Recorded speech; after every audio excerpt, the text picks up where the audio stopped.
Hello, welcome to Tales from the Cryptographers. My name is Daniel Burgess. Today we're going to be talking about what magic is in Hebrew literature. By Hebrew literature, I mean the Bible and extra biblical literature. And the consensus is that magic is bad in the Christian community. And that's the end of the story. It's evil and we got nothing to do with it. It's scary. They killed people for that, about 1,000 years for it, at least, if not longer. I think there's been a longer conspiracy to destroy a magical understanding of Hebrew literature since before the first century.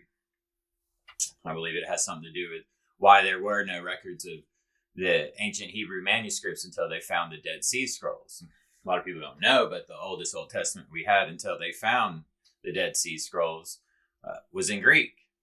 So, and they didn't get a complete Old Testament out of the Dead Sea Scrolls, but that's another conversation.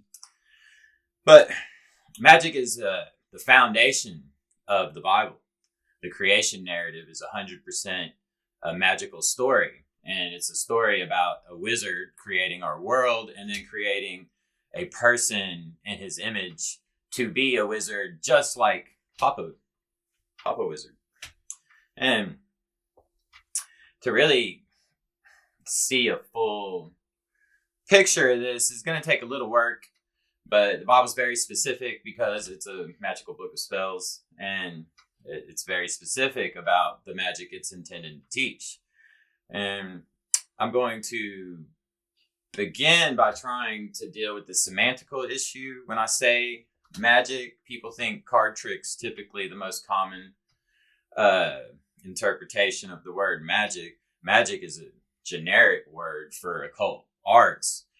The bridge between illusion and sleight of hand and an ancient concept of magic can be found in the effect that a trick has on you. When I pull your card out of a deck, you pull a rabbit out of a hat, like, that's a trick.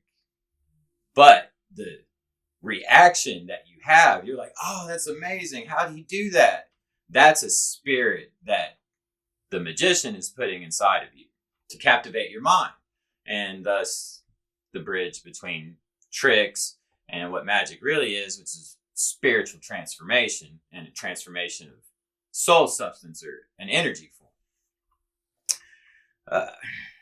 The scholastic definition of magic would be to bring about a change through supernatural powers. You'll find some kind of definition like that in most of the places you look.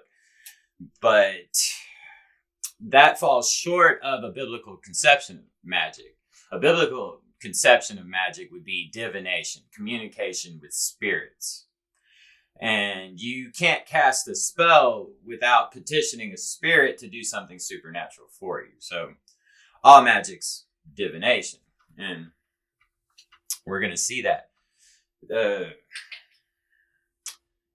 Fraser, Sir James George Fraser, he wrote The Golden Bough.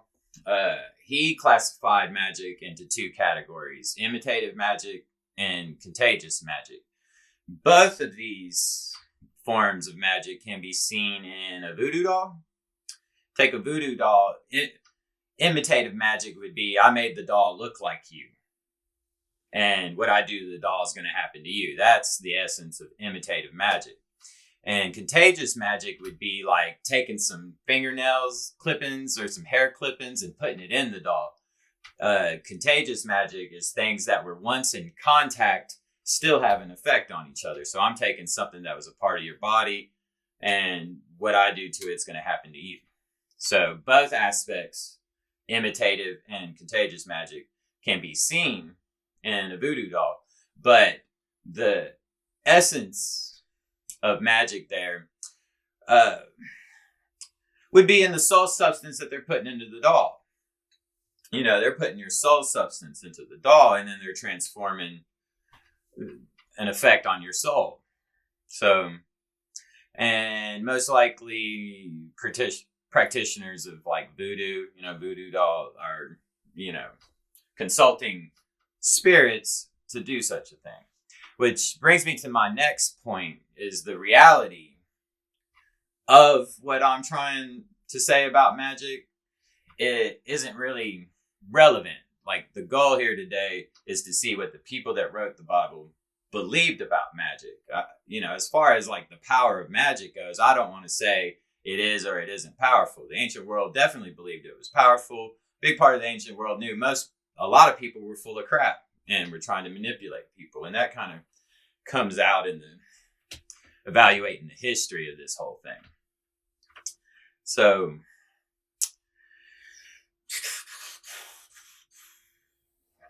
spirit would be an unseen force. The word spirit in the Old Testament and the New Testament both meant breath or wind. And the idea of breath or wind is that it's an invisible force. And everything that is alive, it has an invisible force to it. It's what's making me alive and move around. It's an invisible force that's exerted inside of my body. And everything kind of has an invisible force within it. And like an artist who makes a painting, and it makes you feel sad when you look at it. He put a spirit of sadness into the painting, and you're getting that from it. And then it's embodying you. So this transfer of soul from one object to another, like that's the essence of magic. To the people that wrote the Bible. And divination would fall into communicating with the spirit to invoke a blessing or a curse. That's going to be a scholastic definition of divination. And they call the blessing or the curse determining the fate. And when you communicated with the spirit, it would reveal to you the past. Oh, yeah, your wife cheated on you. She's guilty. So now we're going to exile her, burn her at the stake, or some horrible thing. That would be determining the fate. So reveal the past to have a punishment in the future. And or a blessing. She was innocent. So now we can live happily ever after. And so hence a blessing or a curse. And the essence of biblical magic is centered around that. Like, Christians do it to this day. Jews do it to this day. You petition God, you seek to please this spirit so he'll bless you and not curse you. I'll stop being a sinner. Please stop destroying my life. Which the Bible has a ton to say about this. And it does get philosophical. At a certain point, they're like, it's not the acting out of any of these spells or acting out any of these covenants. It's just all about the spirit inside of you. And we'll just have to get into it from here. So I'm going to begin with Deuteronomy 18, 9 through 12. And we're going to get a list of the bad magicians, because that's what everybody's familiar with. Magic is bad. Well, there were a list of practitioners of what we consider occult arts in the Bible, and it says what they were doing is bad. That's a fact, and we're going to look at that. It says, when thou art come into the land the Lord thy God giveth thee, thou shalt not learn to do after the abomination of those nations. There shall not be found among you anyone that maketh his son or his daughter to pass through the fire, or that useth divination, or an observer of times, or an enchanter, or a witch, or a charmer, or a consulter with familiar spirits, or a wizard, or a necromancer. For all that do these things are an abomination unto the Lord, and because of these abominations the Lord thy God doth drive them out before thee. So we're going to go through the list of dark magicians, and we're going to get a clear picture of what it was that they were doing. And we're going to hone in on what's actually going on in Hebrew literature with magic. So, passing through the fire, I will give it a shot at pronouncing this. In Hebrew, it's Ma'avir binav unvito ba'ish. And passing over the fire was not referring to burning your children in a fire. It was referring to jumping over the fire, which was a form of a covenant ritual and expressing the transformation of the soul into a new state. There's a book called The Threshold Covenant by H. Clay Trumbull. It's a great book. I fully recommend it. He was a scholar who was alive during the Civil War. He was actually a prisoner of war in the Civil War. He was a clergyman for one side or the other. I don't remember. But he did an evaluation of blood rituals across the globe, which is blood magic rituals. It's all magic. The sacrificial system of the Jews, 100% magic. But this is what he said about passing over the fire. It is evident that here is the idea of passing over a line or a boundary or a threshold limit into another region or state or condition. Until the threshold is crossed, the person is outside of the covenant with its privileges and benefits. But when it is crossed or passed, the person is a partaker of all that's within. There seems to be a trace of this crossover or Passover covenant idea in the reference to passing through the fire in the worship of false gods, as at 2 Kings 16:3, where King Ahaz is said to have walked in the way of kings of Israel, and he has made his son to pass through the fire, which is the word abar, according to the abominations of the heathen. It is evidence that this passing through the fire in honor of a false god was not being thrown into the fire as a burnt offering, for such sacrifices are referred to by themselves, as in Deuteronomy 12:31, where it is said of the people of Jehovah that even their sons and their daughters do they burn, saraf, a Hebrew word, they burn in the fire to their false gods. In the same chapter of 2 Kings 17, verses 17 and verse 31, the two phrases of causing the children to pass through the fire and of burning the children in fire are separately referred to, an illustration of the fact that they're not the same thing. So when you go to 2 Kings chapter 17, verse 17 and verse 31, they make an example of burning your kids in a fire as opposed to jumping over a fire in a covenant ritual to another god. So he goes on to say, it has already been shown that jumping across or being lifted over a fire at the threshold is an ancient mode of covenanting, still surviving in many marriage or other customs, and that the blood of both the human and substitute sacrifices has often been poured out at the same primitive altar. Under the figure of marriage covenant, Jehovah speaks in Ezekiel 16:8 of entering into a covenant when he takes the virgin Israel as his bride. Yes, I swear unto thee, and entered into a covenant with thee, saith the Lord, and thou becamest mine. Here the more common word, bo, is used for the idea of entering, but in connection with the covenant of marriage, it would seem to connect it like the other word, pash and abar, with the thought of crossing over the threshold or barrier into a new state. So a Passover covenant, the Jews put the blood around the door in the Exodus. That was a magic door. You find that, common theme in fantasy games and stories. It's a magic door, and it's a portal into Wonderland, which I'm going to do a presentation on the Exodus at some point, because there's amazing stuff. All of this stuff is amazing. But yeah. So that's what passing over the fire is about. And the fire is a means of communicating with the spirit. It's the embodiment of their God. They thought the fire represented the spirit of their God. They thought it was the spirit of their God. So the spirit that they're going to transform the substance of their soul with, has to be embodied, in a Passover ritual. It's embodied in the thing you jump over, whether it's blood or fire. And I'm sure there were other means of jumping into covenants. But the next word we're going to look at is divination. Divination in Deuteronomy 18 is the word kashem. And this word means to distribute or determine. It's a word that means to cast lots. They should have translated this sorcerer. The word sorcerer is the word sorter. It's Latin from sores, and it refers to casting lots, to sort by lot. And that when you throw the dice or you flip a coin for an answer, that's casting lots. So by divination, they would throw bones or domino-like objects. Like, I'll show you a picture of that.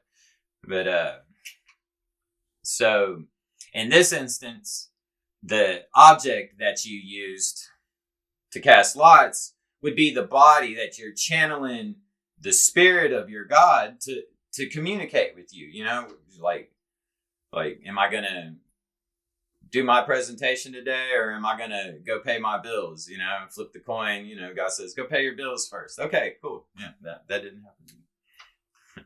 But so that's the word divination there, and they say an observer of times. That's the word anon, and this word means to conjure an oracle, or to fill with smoke, or to cloud. You know, and this is when a magician of sorts would burn incense and fill the room, or, you know, the smoldering cauldron, you know, fills the room with smoke.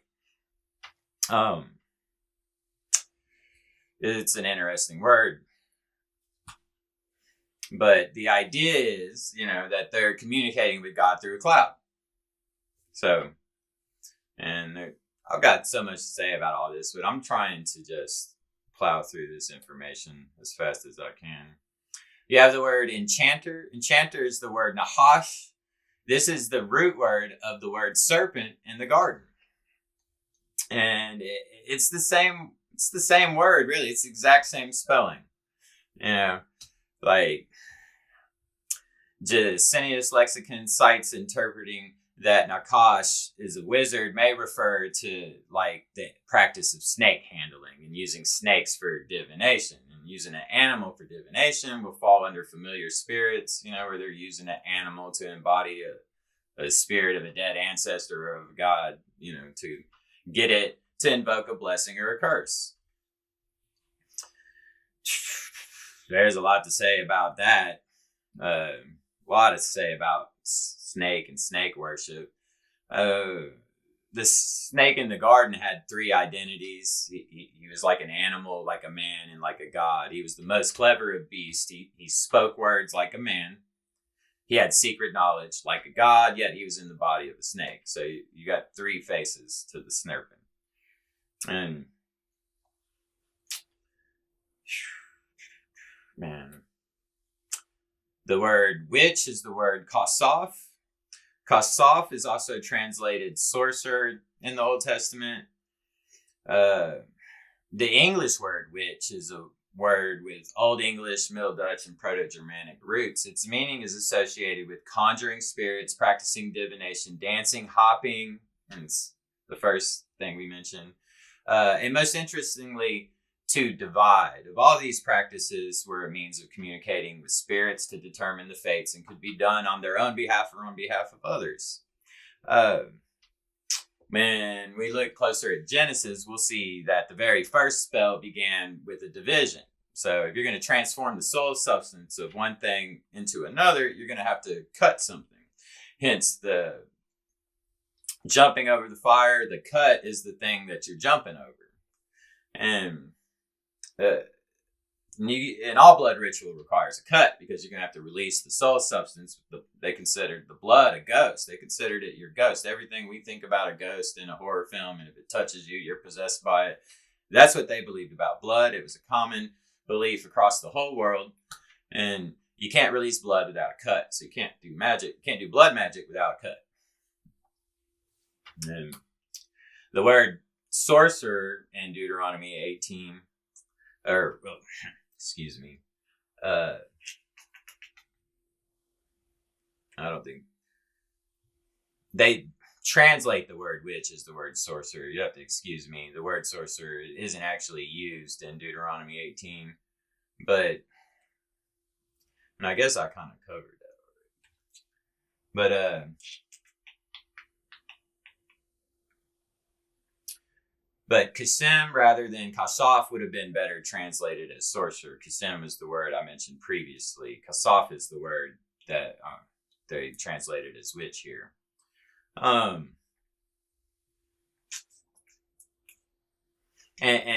witch would have been a better translation for the word Kasaf would have been magician, because that's the generic word for magic. And that's basically what the English word witch is. It's a generic word for practitioner of any occult arts, which is going to include everything in this list that we're mentioning. And the word sorcerer itself means to cast lots. Interestingly enough, the word clergy comes from the word kleros, and that word means to cast lots. So the Catholic Church calling their priests clergy is calling them sorcerers. It's interesting. It's a crazy world. The word charmer is the word kibar. And a charmer was a dealer in spells, one who by means or charms pretends to achieve some desired result. The verb used primarily means to bind, and the species of magic indicated is probably that practiced by binding certain knots, whereby it was supposed that the curse or the blessing, as the case might be, was bound on its object. This was accomplished apparently with an incantation. This is from the pulpit commentary on charmer and on the word kibar. And it can also mean to rivet charms. And the idea is that they were... Well, let me just read this to you. This is from the Golden Bough, magical control of the weather and of the wind. Finnish wizards used to sell windstorm-stayed mariners. The wind was enclosed in 3 knots. If they undid the first knot, a moderate wind sprang up. If the second, it blew at half gale. If the third, it'd be a hurricane. So, you'd be at the dock, and there'd be a witch doctor of sorts, and he'd sell you a magical knot that he cast a spell. And what he did was he summoned the spirit of the wind and channeled it into the rope and into the knot. And when you undo the knot, you're releasing the spirit that he trapped in the rope. So the pattern that I'm trying to get you to recognize here is that you have to channel the spirit into a body to communicate with it. And this is 100% like through every application of magic in the Old Testament. The word wizard is the word yidoni, and it means a knowing one or a wise man. Yidoni is always paired with the word ob, and ob is the word translated familiar spirit. So in the Old Testament, a wizard was somebody who was wise in the art of familiars. And the art of familiars was using an animal, or they would use, the word ob means stomach, literally means stomach. And they would take the stomach of an animal, and witch doctors of sorts would use it to channel the spirit of a dead ancestor or some other type of demon. There's, in the Shemitic world, they basically believed in demons and half demons. And there's a third. I forgot to write it down. The spirits of the dead and of demons, and then of half human, half demons. That was their basic conception of types of spirits that were out there. And the demon would be like a god like Bel or Molech or one of these other gods that were the false gods of the Old Testament that you were forbidden from communicating with. But the most common familiar spirit would be a dead ancestor. And the story of Legion, where Jesus comes to the man who's hanging out, he's living in it, they're chaining him up in a cave, he's breaking out, he's hanging out in the cemeteries. You hang out in the cemetery to collect the spirits of the dead and put them into a familiar so you can use them to cast spells. That's what the guy was doing. That was out of his mind in the story of Legion. But I got so much to say about all this stuff. So the word ob is synonymous with the word Elohiym. Elohiym refers to God, who is a spirit. And the word Elohiym could be used of a man who communicated with God. They translate Elohim as judge in this context. And the word ob could refer to the person, the wizard, who's communicating with the spirit of the dead. And then the word Ob could be used for the object that the bottle or the animal that they use to communicate with the spirit. So Ob had three applications: the spirit, the person talking to the spirit, or the object they use to talk to the spirit. And Elohim is used in the same way. You have Elohiym, who's God, who's the spirit. You have the judge who's talking to God. And then it's used in the Old Testament for false idols. And a false idol, like an idol that was forbidden, the idols that were forbidden, the little statues, those were golems that were created to embody the spirit of a god. So Elohim and Ob, whether anybody likes it or not, are 100% synonyms. And anybody who understands scholastic significance of that, I appreciate you. But it's a big deal. And nobody's going to talk about it. I got that information about Yidoni and Obs from Brill Online, the Dictionary of Deities and Demons in the Bible. And that's an excellent resource, and I had to pay a lot of money to read it for like 30 days. So, and then you have...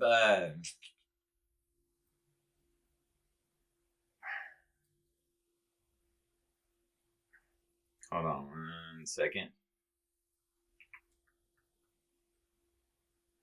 So, necromancer is the word darash muth, and it means to seek the dead. And a wizard would use an Ob or an object, to embody the spirit of the dead so they could communicate with it.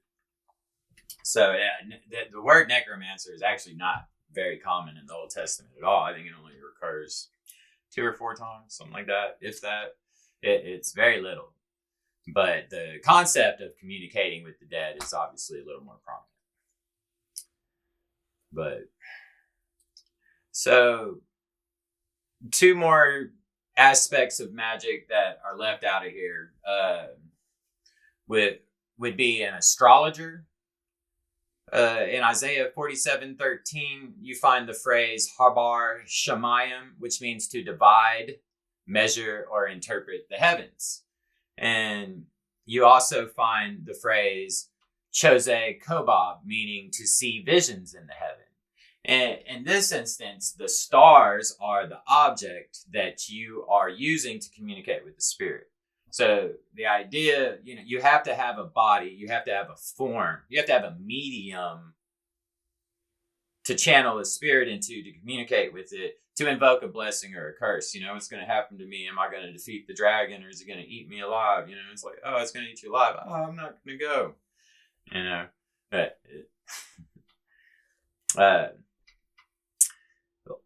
and that's you can really, like, that note right there really sums it up, because God's like, I'm the only spirit telling the future, and all these other shadow spirits, which we'll get into the shades, they're lying. Like, and if it doesn't actually predict the future, it ain't me, But so you had an astrologer, and then you had a dream diviner, and a dream diviner is one who interpreted dreams. Whether they had a dream and they were communicating with the spirit through the dream, or somebody else had a dream, and then the dream diviner will interpret the spirit's message for you. And this happens all through the Bible. It's a theme that doesn't go away. And all of the prophetic visions of prophecy, those fall into this category of dream diviners, 100%. And there's a lot to this stuff. They call that oniomancy or oneromancy. It's the word one, which, forgetting why they call it that. But anyways, but in this instance, your body and the dream itself, which they consider dreams a type of story, and so a story would be the body that the spirit's communicating with you through, like a spirit's causing you to see a story of visions and it's sending you a message. Like, so you have a body that's channeling the spirit to communicate with it. It's the same thing through and through. And you find Joseph having a battle with the dream interpreters. You find Daniel having conflict with the dream interpreters, and God proved his prophets over, the Pharaoh's dream diviners and the king of Babylon's dream diviners in those instances. And the theme of the battle of wizards, never leaves the Bible. And then you have the word magician. The word magician is the word magia or magia, and this is a generic word for magic, one who is wise in the practice of magic. It's synonymous with the word wizard. These men could interpret dreams and vision, divine the stars, and summon or exorcise spirits through means of incantations, charms, or talisman. In the Old Testament, they translated the word chartum as the word magician. And chartum means an engraver of magic lines and circles. And they were a type of scribe who used various methods, such as the manipulation of words or drawing geometric forms or sigils to cast spells and transform energy forms. They were also well versed in holy and magical texts. So in this instance, the circle or the charm or the talisman that they designed and crafted, which is a type of cutting to create a drawing, they considered that cutting, just like carving out a statue. That's a cut. But the thing that they cut and created, that they etched, say this was a magic circle to summon a spirit. This is the object used to channel the spirit to communicate with it for a blessing or a curse. So,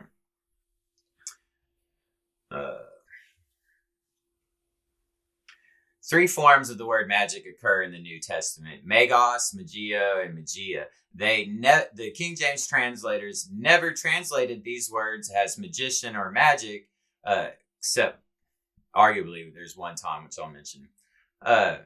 They obviously knew the word magic because they translated it as chartum 16 times in the Old Testament. So they knew the word magic. And when they came across the actual word magic, they didn't translate it as magic. Wonder why? Magos is also positively used in the New Testament to describe the three wise men who honored Jesus' birth.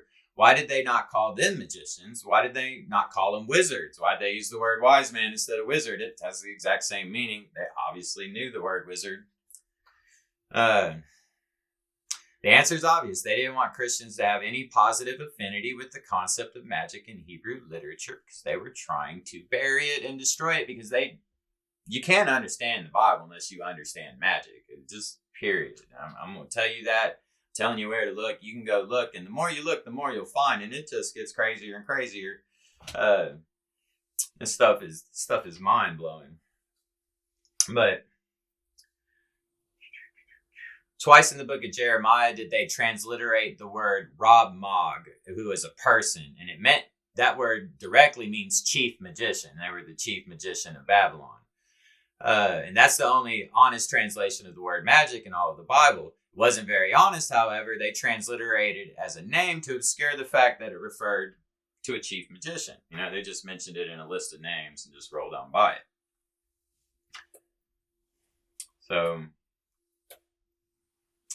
So Deuteronomy 18 goes on, verse 13 through 22 is what I'm going to read. And this makes my point. So I'll go ahead and read it first. Thou shalt be perfect with the Lord thy God. He just, he says, kick out all these evil, dark magicians. Don't do what they do. And these nations which thou shalt possess hearkened unto the observer of times, the Anon, unto the diviners, I'm not going to remember all those words off the top of my head. But for thee, thy Lord thy God hath not suffered thee to do so. The Lord thy God will raise up unto thee a prophet from the midst of thee and of thy brethren, like unto me. And unto him shall you listen to, according to all that thou desirest of the Lord in Horeb in the days of assembly, saying, Let me not hear again the voice of the Lord thy God, neither let me see this great fire any more, that I die not. And the Lord said unto me, they have spoken well, which they have spoken. So I will raise them up a prophet from amongst their brethren, like unto thee, and I will put my words in his mouth, and he shall speak unto them all that I command him. When God showed up with Moses in the Exodus, after they got to Mount Sinai, they all fell on their face in terror and pleaded to never hear the voice of the Lord directly again because it was too scary. And so God's bringing that up, like he's saying, hey, like, don't use these dark wizards and don't do what they do to communicate with me. I'm going to give you a prophet in their place, and he's going to do everything that they would do to talk to me.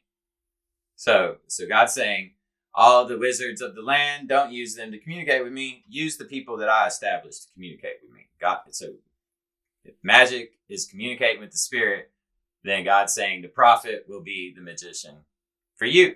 That's exactly what this is saying. And it shall come to pass that whosoever will not listen to my words, which the prophet shall speak in my name, I will require it of him.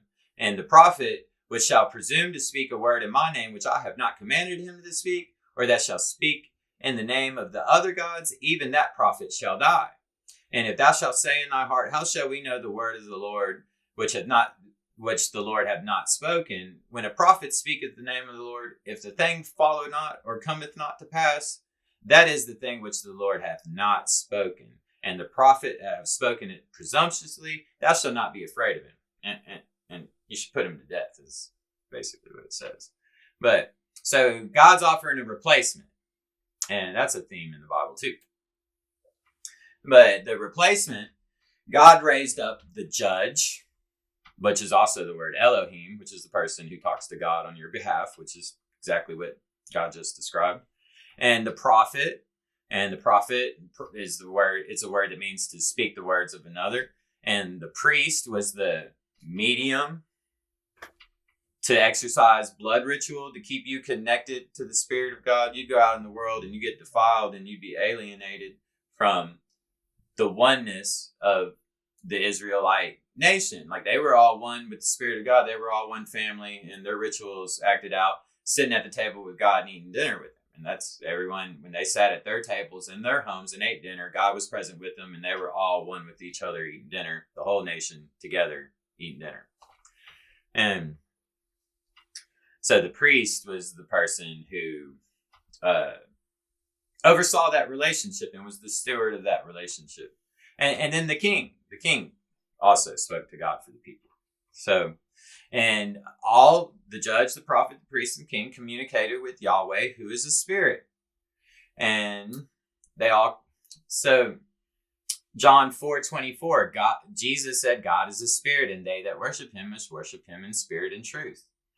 In Ezekiel 3:22 through 24, it says, the hand of the Lord was there upon me, and he said unto me, arise and go forth to the plain where I will talk with thee. Then I arose and went forth into the plain, and behold, the glory of the Lord stood there, and the glory which I saw by the river Kibar, I fell on my face. Then the Spirit entered into me, and set me upon my feet, and spake with me, and said unto me, go and shut thyself within thy house.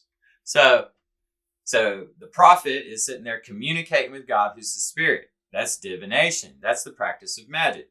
And the Spirit possesses him. So he's getting possessed by a spirit. And then it's inside of him, putting him up, making him walk. It's like, oh, I fell on my face because he's terrified. And so he gets possessed, and it makes him stand up. And it's like, go home and close the door. You know, like straight out of a Hollywood horror film. The prophet, priest, and king in the Old Testament are known to cast lots. Like casting lots was a common thing in the people of God.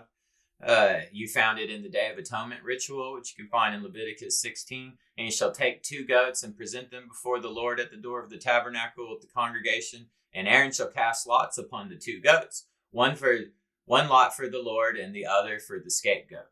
And I'm not going to get into that ritual, though. It's heavily connected to what I'm saying about magic in the Bible. And you find it in the New Testament when they were replacing Judas after Judas killed himself and was betrayed Jesus. They appointed two, Joseph called Barsabbas, whose name was Justus, and Matthias. And they prayed, and they said, Lord, which knowest the hearts of all men, show whether these two thou hast chosen, that he may take his part with the ministry of the apostleship, from which Judah by transgression fell, that he might go to his own place. And they gave forth their lots, and the lot fell upon Matthias, and he was numbered with the 11 apostles. So the people of God are casting lots in both testaments. Casting lots to communicate with spirits is sorcery. By definition. What you gonna do with that?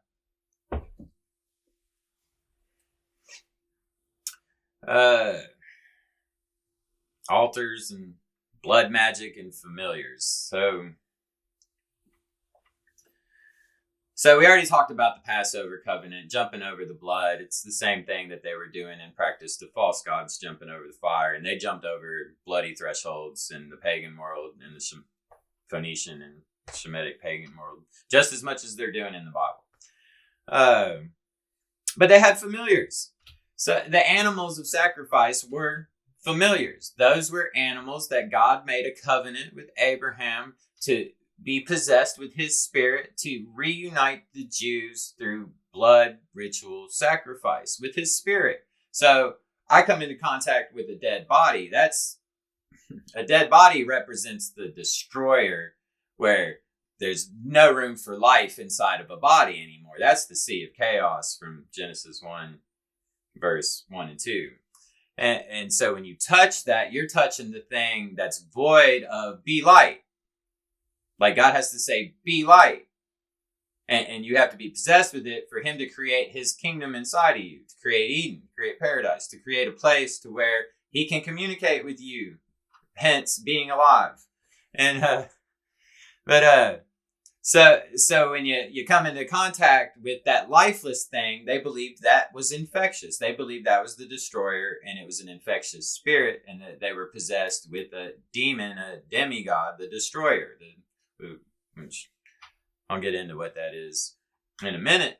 But so when you came into contact with something that would remove the Spirit of God from you, the priest had to use a blood ritual or a ritual of some sort to drive that unclean spirit out of you and to fill you back with that spirit of Elohiym, of Yahweh, with the words be light, to put you back with the light inside of you so you'd be one with the whole nation again.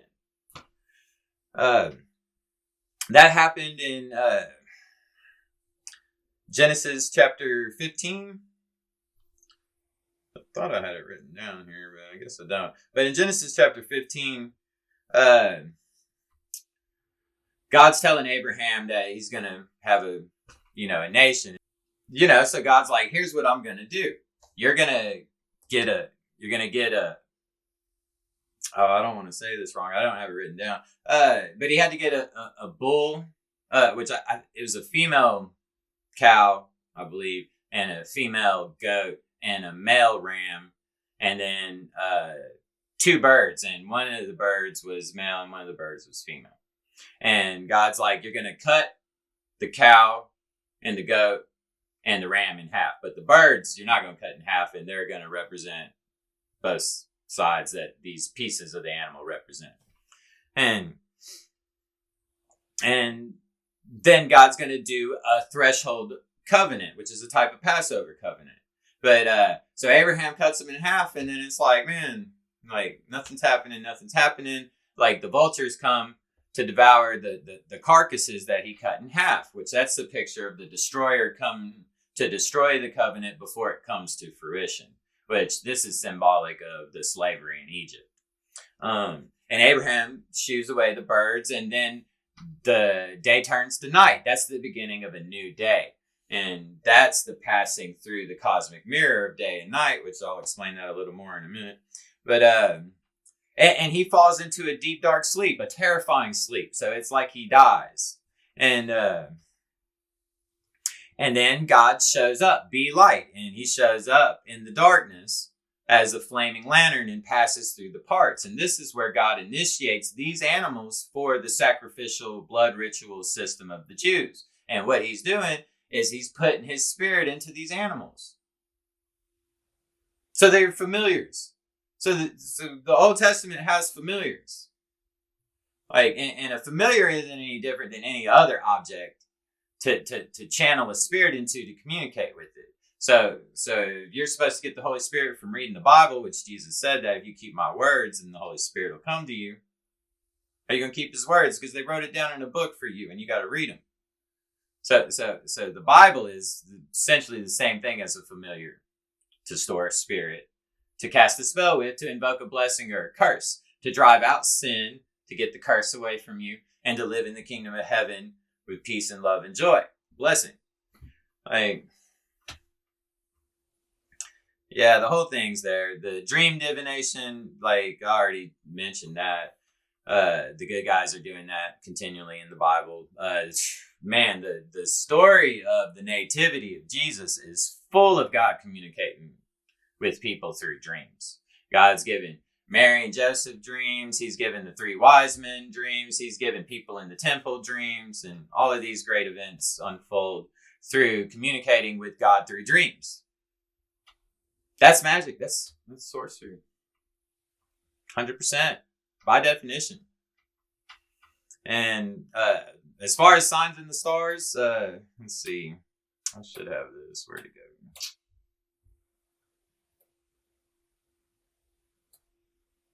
Well, in Psalms, I think it's 147, but God said he telleth the stars and gives them all their names.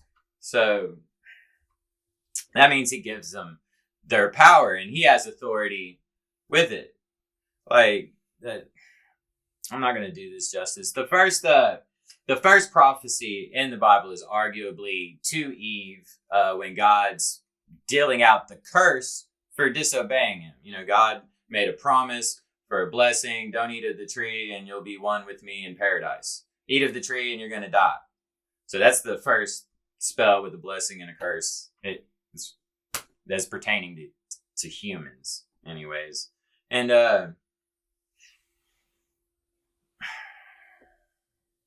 he says to Eve, the seed of the woman shall bruise the serpent's head, and the serpent's head will bite the seed of the woman's heel. And that's referring to the constellation Hercules stepping on the head of the constellation Draco. That's a prophecy in the stars. So the stars are being used to tell the future. And the very first human prophecy in the Bible. That's what astrology is. It's to communicate with the spirit through the stars. And the book of Revelation, you have the woman she's about to give birth and the dragons waiting to devour the baby while she's in labor. That's Virgo. Virgo sits over the constellation Hydra, and Ophiuchus is wrestling him. And that's the next vision in Revelation. After that is Michael doing battle with the dragon and his angels. And that's Ophiuchus wrestling with the serpent. And Ophiuchus shares a head with Hercules. It's a body going up is Hercules, and it's Ophiuchus and his body going down wrestling the snake, and Hercules is stepping on the snake. A different snake, the dragon, constellation Draco. And, that's that heavenly battle. They're describing visions of the stories that are in the stars, and they do this all through the Bible. So the idea of communicating with the spirit through the stars, which is astrology, is 100% in a righteous form in both testaments.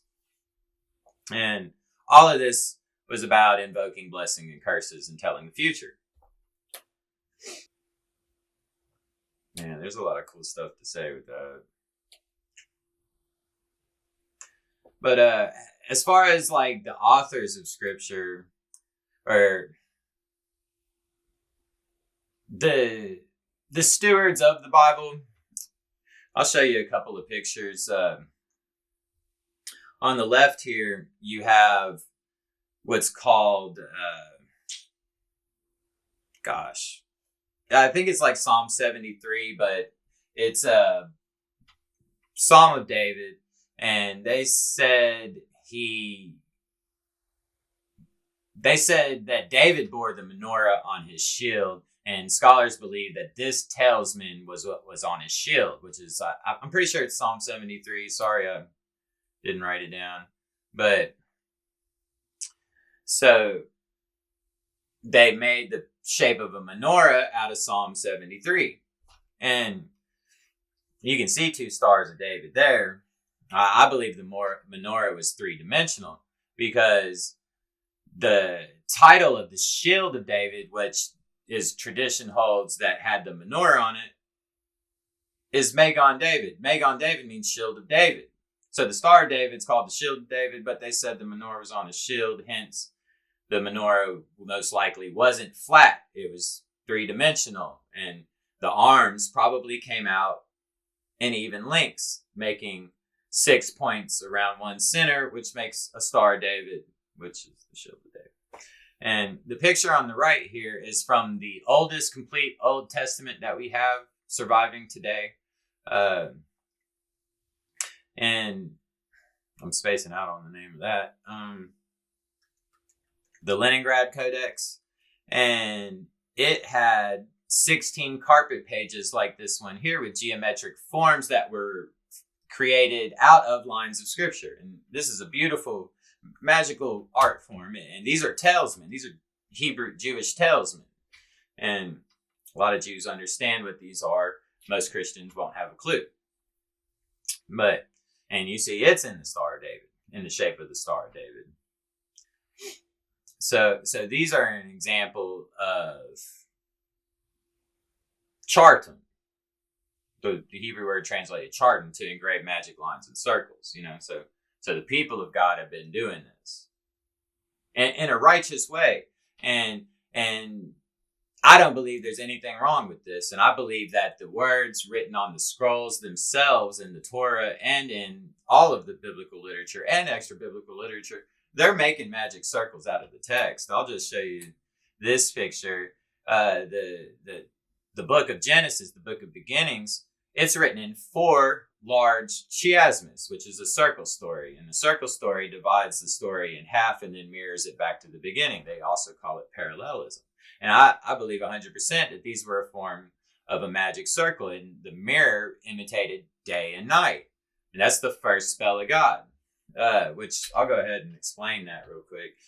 In the beginning, God created the heaven and the earth. Create is a word that means to cut. It's the word barar. It's the root word for covenant. And covenant was something that you cut. So God created heaven and earth. Well, what did he cut heaven and earth from? Just like a God cuts a statue out to embody a spirit, an idol, like God's cutting soul substance. Where's he cutting it from? From Elohiym means the source of power, the source of existence. So he's cutting heaven and earth from the source. It tells you exactly where it comes from. And the earth was without form and void, and darkness was upon the face of the deep. So what God created first was the opposite of himself.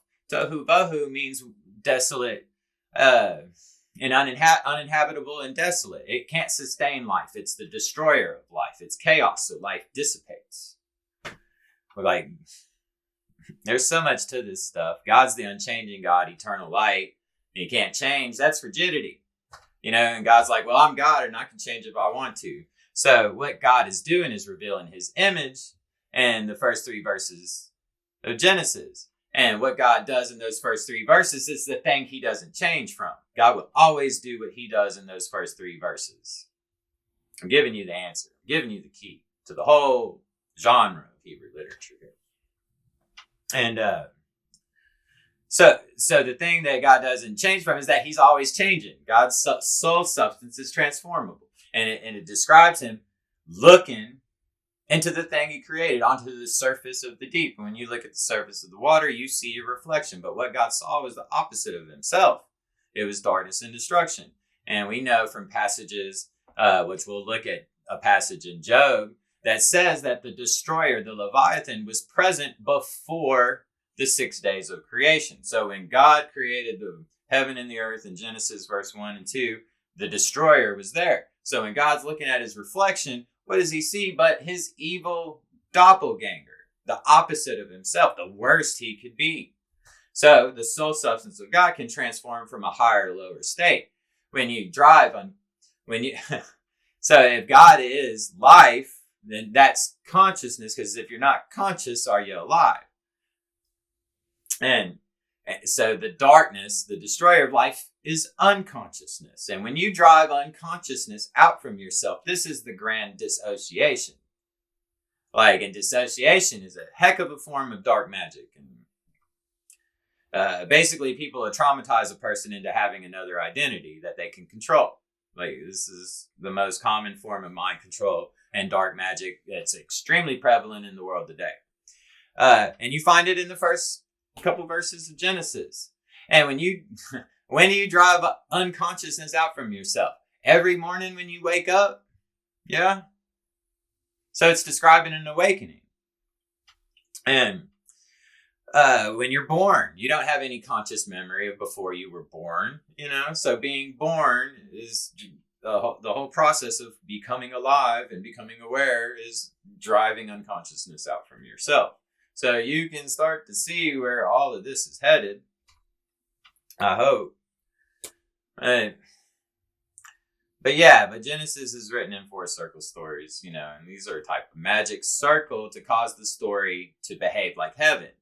Just like we go around a circle, the sun, moon, and stars move around us in a circle, and that tells the story of our lives. What was the story of today? Well, it began for the Jews when the sun set, and it ended, when the sun set again. So this complete circle, which is divided in half in a light and dark side, is how they tell a story. So they're embodying the spirit of heaven into the book. So the book's a golem to channel the spirit of heaven into it. And the whole idea is to channel the spirit of heaven into you. And the mirror that God looked at is the light of your eye. So the darkness is inside of you. That's your subjective internal experience. And the light is outside of you. And the light outside of you is going to come inside of you. And it's going to transform what's inside of you. And when you put an evil person into your eyes and they stab you, it's going to hurt you, and it's going to give you an evil spirit, and it's going to drive the life out from you. And I'm just trying to make an example, like when you put, birthday cake in your face and you get a smile, it's the light, passing into your body and changing how you feel. It's changing your internal state. All experience changes your internal state. And this change that is constant while you are conscious is the language of God. It is the voice of the Lord, because he's creating the present moment, and all things are held together by his will. So the mirror of Deuteronomy 28, the blessing and the curse. The blessing and the curse is everything. Revelation itself, is a curse book. That whole book is written in a format that's an ancient type of magical cursing. And Deuteronomy's, the whole point of it is this blessing or this curse, which I want to read to you. But it's really long. I can't read the whole chapter. Verses 1 and 2 say, "It shall come to pass, if thou shalt hearken diligently unto the voice of the Lord thy God, to observe and to do all of his commandments, which I command thee this day, that the Lord thy God will set thee on high above all the nations of the earth, and all these blessings shall come on thee and overtake thee, and if thou shalt hearken unto the voice of the Lord thy God." And you'll be blessed in the basket, you'll be blessed in the storehouse, you'll be blessed in the field, you'll be, he goes through a whole list of things that mean survival and prosperity. And when you get down to 28:15, "It shall come to pass, if thou wilt not hearken, listen, obey to the voice of the Lord thy God," who's speaking through the prophet, because y'all are too scared to death of me to hear me speak to you directly.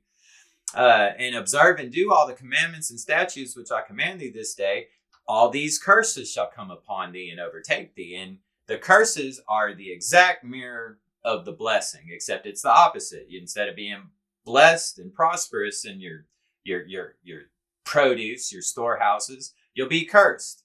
So everything that you'll receive in a good way will be transformed into a negative way if you don't listen to the voice of the Lord.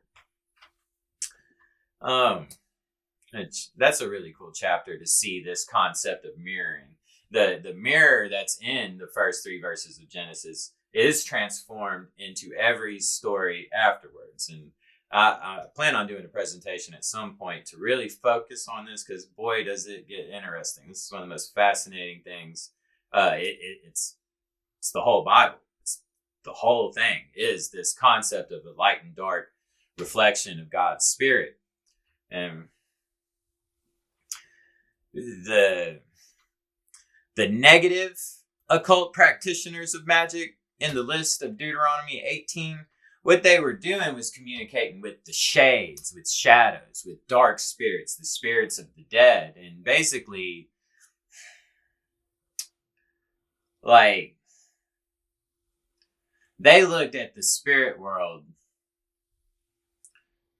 like as the unseen. Sheol, Hades, both mean the unseen world. Sheol was believed to be underneath the earth. So when I buried a body, it went into the ground, underneath the earth, into the land of the dead. And they believed that in the bottom of the ocean, there was a door. You go in the door underneath the earth.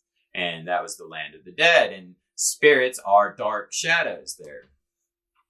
And man, there's so much to this. And that was the land of demons and demigods. And that was where they were all going to end up, into this land of darkness. And they believed that the dark place inside of your body was one with this place that's under the ground. They believe that.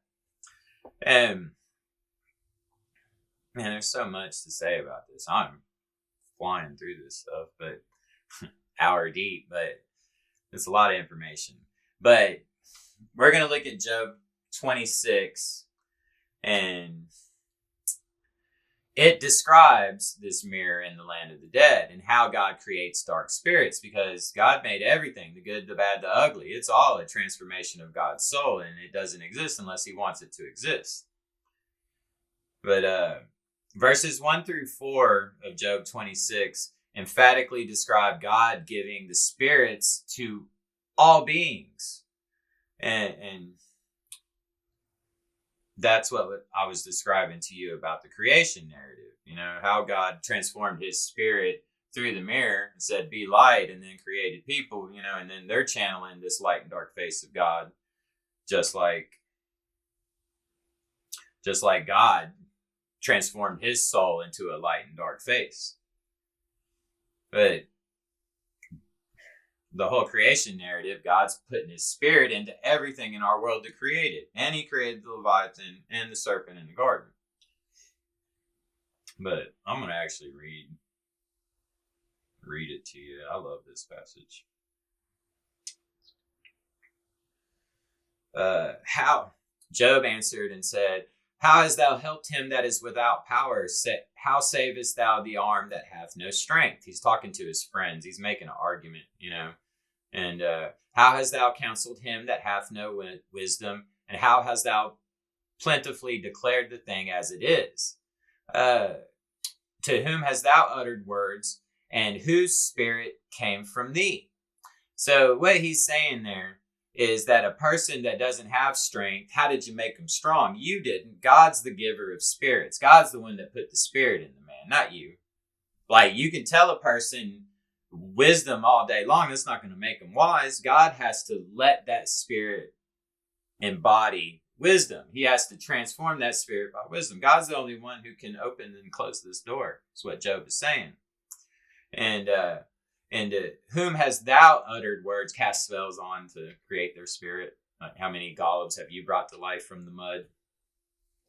Whose spirit came from thee? None. God's the giver of spirits. And the next thing he says is, the dead things are formed under the waters, and the inhabitants thereof. Hell is naked before him, and destruction hath no covering. Verse 5, the ghost, the word is the word shadows. It's the word rapha, and they are formed or born under the waters where they dwell. Like, it's a really bad translation, and they translated this poorly on purpose. Let me do a literal translation. Here's a literal Hebrew translation. The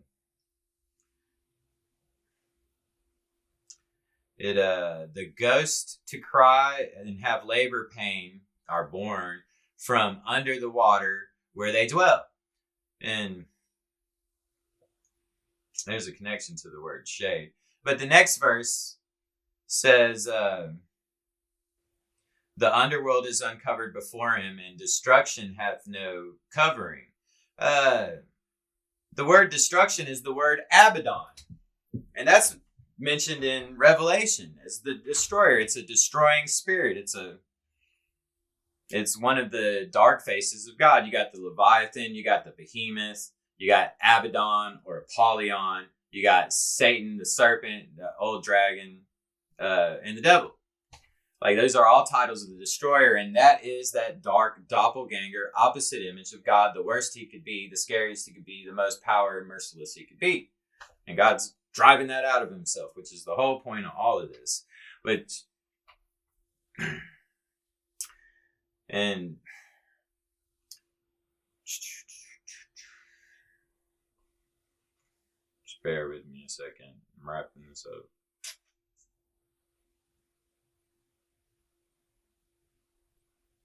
Can't get my Bible. Have to cooperate with me. But so Sheol is exposed before God. He's looking at it right in the face. It describes this in Genesis chapter 1 when God created it. And Abaddon can't hide from him. The destroying face, the monster, the evil doppelganger, the shadowy demons that exist in the thing that God's staring at before his face, they can't hide from God. And he stretcheth out over the north upon the empty place and hangeth the earth upon nothing. Now they're going to describe the creation narrative. And the word empty place is the word tohu. And it represents the night or the darkness and the place of dark. And that's straight out of Genesis 1, verse 1 and 2. And he hath compassed the waters with bounds until the day and night come to an end. So once again, referring to the creation narrative, which happened on day and night. And the pillars of heaven trembled and are astonished at his reproof. The pillars of heaven are the firmament holding the waters in the reservoir above to keep them separate from the waters below, that the land rose above on the third day. And he divided the sea with his power, which he did on the second day and the third day. And by his supreme skills, he strikes the sea serpent. So when God divided night and day, that's a cut. That's how he defeated the serpent. Like, that was in the waters of chaos. And when God created the heaven, which is those pillars that I was talking about, he called it the firmament. The word firmament means to strike and beat down, like a goldsmith, like gold plating a rock, you know? Like, you got to hammer the metal around the surface. And God's hammering down the waters, keeping them down from rising up and flooding over the earth. And then it says in the creation narrative that he bound the waters like with a rope, so land could rise up. And another part in Job, it describes God putting the reins in the Leviathan's mouth with the rope and subduing the power of destruction, which is the image we're supposed to follow. And so when it says he divided the sea with his power and by his supreme skills he strikes the sea serpent, it's describing how God defeated the image of the destroyer that he saw in the mirror, which is the bad guy, you, the worst you could be. You got to look at that jerk and say, be light. And by his spirit he hath enlightened the darkness, be light, and he hath coiled the fleeing serpent. And the constellation Draco is coiled up around the sky, and Hercules is strangling a three-headed snake, and below him Ophicus is wrestling the snake. So this is the image of the God's wizards subduing the wizards of darkness, who summon the destroyer, the shadowy monster, the shades, the spirit of the dead. So what's forbidden in biblical magic isn't magic at all. It's not communicating with God through objects. It's not communicating with God through the stars, because God wrote his story in the stars. So you can get a message and you can talk to God through the stars if you learn his language, which is written down in the book. The book's an object of divination. It's no different than a familiar. You're supposed to accept Christ and get his spirit to live inside of you. Well, you're an object used to communicate with the spirit. 100% of this, is all magic. It's just, what spirit are you talking to? Are you talking to the light face of God, or are you talking to the dark shadows he projected into the underworld where they're going to stay dead? God's getting rid of this. God's growing up. You're growing up. These things, where this leads to, nobody really likes it in the religious world, but we're God transforming himself into our state to see himself. And we're seeing the good, the bad, the ugly. And we're like, evil, get it out. Good, I'm going to cling to it. It's life raft. And so we're maturing God. And I'll just go on and say this. When the whole world summons the destroyer and they channel these dark spirits that you're forbidden, which is what's actually forbidden in the Old Testament, not magic, but using magic to communicate with dark and evil spirits to summon darkness into this world. The story of the flood is an account of the whole world giving their heart over to evil. And when the whole world gives its heart over to evil, they collectively summon the destroyer to rule the earth, and the flood waters are released and the whole world drowns, and God transforms the world once again. And the idea and scope of the Bible is to teach us to summon the light into this world and to create paradise where we're all one and one with God. And the condition for that is for nobody to lift themselves up above another. Period. If you think you're better than me, you're doing the thing that's forbidden. You're summoning a false image of yourself that exists only in the subconscious, inside part of you. It's not real. It's an illusion. It's a delusion based on your idea of yourself in the past, your idea of yourself in the future. It's a rejection of the present moment where you summon darkness through this false image and you destroy others. And that's all I'm going to say for now. I felt like if you don't understand this concept of a golem, of a familiar, of communicating with God through an object, that you can't understand anything else I got to teach about the Bible. So I did this first. I'm going to teach some sacred geometry from the Bible in my next presentation, and it's going to be a blast. And I'm also going to have a presentation about the creation narrative and how the first 3 verses of Genesis transform into every story, and I'll take it all the way to Christ. And I hope you're well in the way. And thank you for your time.